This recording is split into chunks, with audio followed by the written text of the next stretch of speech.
The Italian game. It is one of the oldest recorded openings in chess, dating back to the 1500s. White opens with e4, black responds with e5, and after knight to f3 and knight to c6, white places the bishop on c4, pointing it directly at the f7 square. The idea is simple: develop quickly, control the center, and put early pressure on one of black's most vulnerable points. The f7 square is particularly vulnerable early in the game because it is only defended by the king, making it a natural target for white's pieces. Over time, the Italian game evolved into deeply theoretical territory, with lines like the Giuoco Piano and the Evans Gambit branching off from it. It became a favorite of early masters and remains widely played at every level today. The Sicilian Defense. Black answers white's e4 not with e5 but with c5. That single pawn move shifts the game into the most popular and deeply analysed opening in all of chess. Black gives up symmetry in exchange for a fighting, unbalanced position.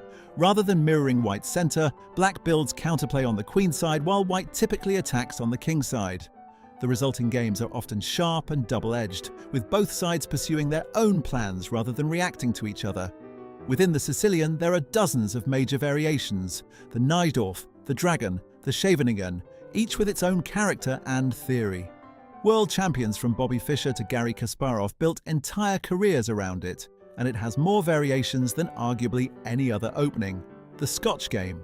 White plays d4 on the third move rather than developing another piece, directly challenging black's centre early.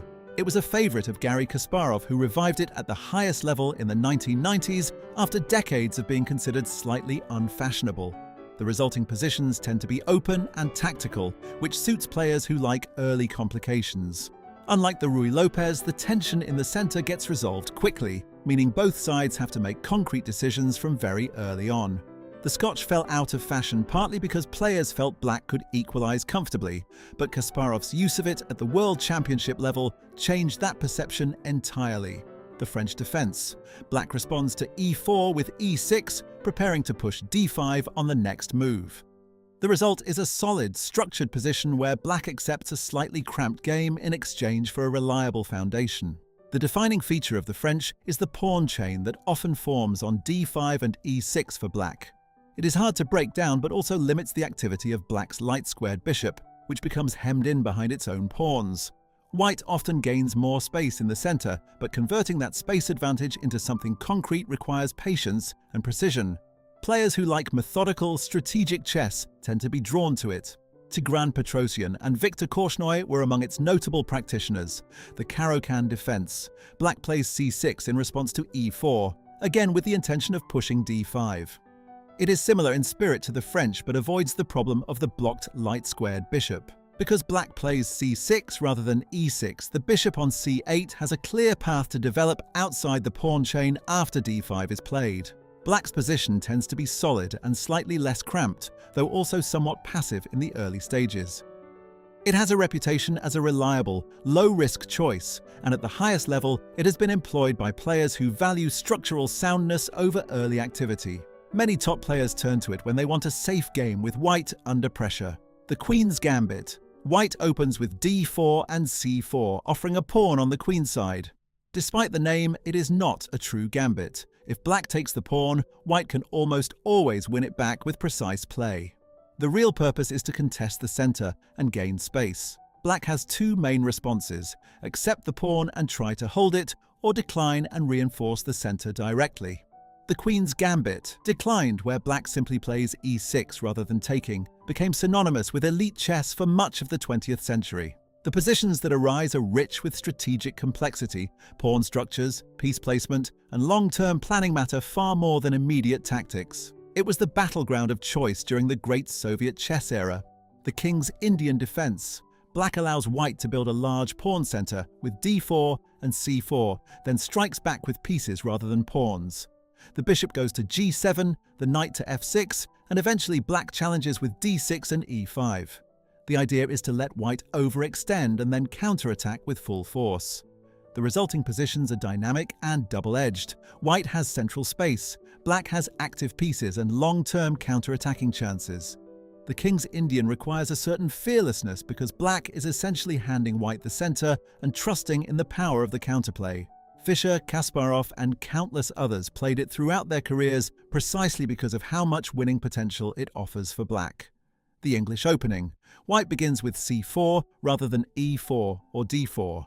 It is a flexible, somewhat indirect approach that avoids many of the sharpest theoretical lines. By starting on the flank rather than the center, White keeps the position fluid and steers the game away from the heavily memorized main lines that dominate modern chess preparation.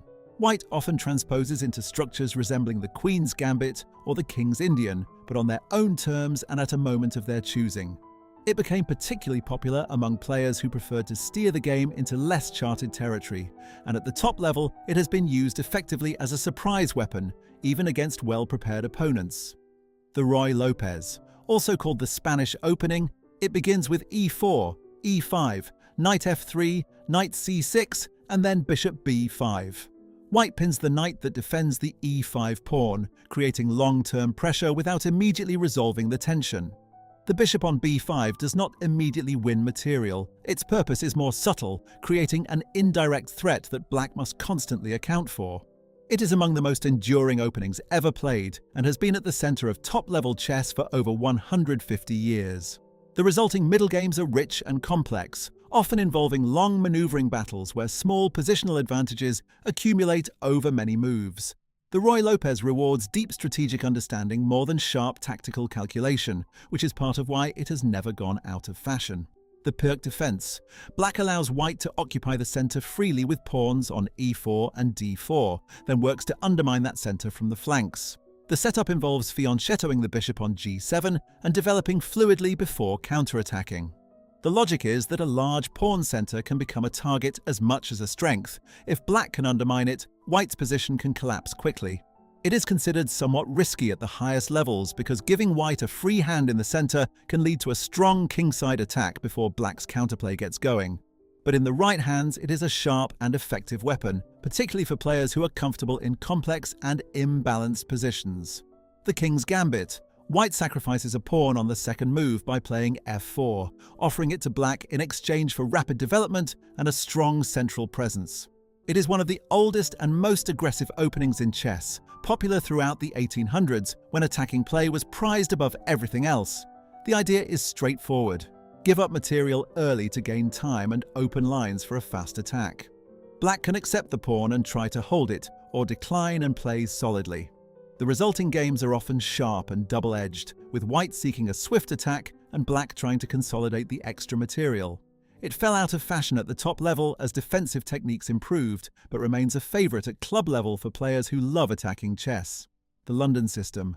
White builds a quiet, structured setup with d4, bishop f4, and knight f3, a formation that can be reached regardless of what black does. It does not seek immediate confrontation and instead prioritizes solid development, a safe king, and a steady long-term plan. The London's greatest strength is its consistency. Because the setup works against almost any black response, white can spend less time on memorization and more time on understanding the resulting positions. In recent years, it has surged in popularity, partly because it requires less theoretical preparation than most openings, and partly because players like Magnus Carlsen have used it successfully at the very highest level, giving it a credibility it previously lacked.